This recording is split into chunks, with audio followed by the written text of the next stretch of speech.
Hi, and thanks for logging on to the Daily Dvar. And here's a brand new Halacha for you, and it's for Wednesday, 6th day of June. Here we go. Today, the law about washing your hands for Netilas Yadayim and when there's a chatzitza or some kind of mark on your hand. Specifically, this interesting question. When you go into places like amusement parks or maybe science centers, they stamp the back of your hand. Sometimes with an ink that shows a little bit, sometimes it's only visible under light, but the bottom line is that this ink is there and it's on your hand, and what if during the day you want to wash your hands for Netilas Yadayim? That mark is still there and you want it to stay there because otherwise you're not going to be able to get back into the park.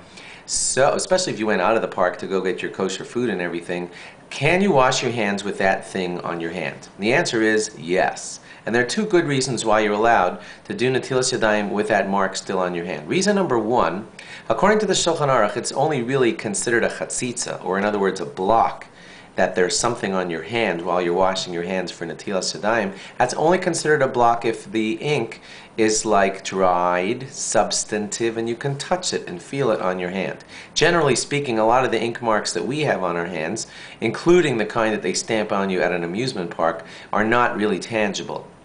And that's reason number one why a mark on the back of your hand shouldn't be much of a problem for Netilas Yadayim. Secondly, the mark is usually on the upper part of your hand. And although we always say that you should wash your hands for Netilas Yadayim all the way to your wrists, there are strong opinions that say that it's enough if you just wash until the knuckles at the bottom of your fingers. That being the case, you can rely on that opinion, say most of the poskim. We do that on fast days. When we come out of the bathroom, we wash our hands, or on Yom Kippur, we wash our hands just until the bottom of the knuckles.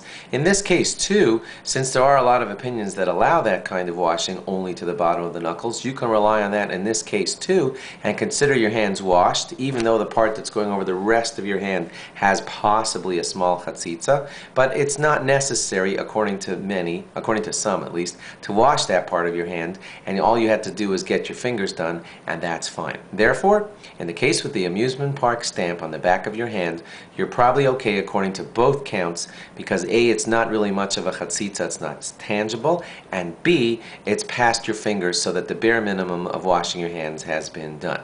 But please do note, if you have a Band-Aid or something of the sort on one of your fingers itself, that will constitute probably much more of a problem. Tomorrow, if we stay on track with these laws, we'll probably give you the one about nail polish on ladies' fingers. So thanks for logging on. Stay tuned for more tomorrow. Bye-bye.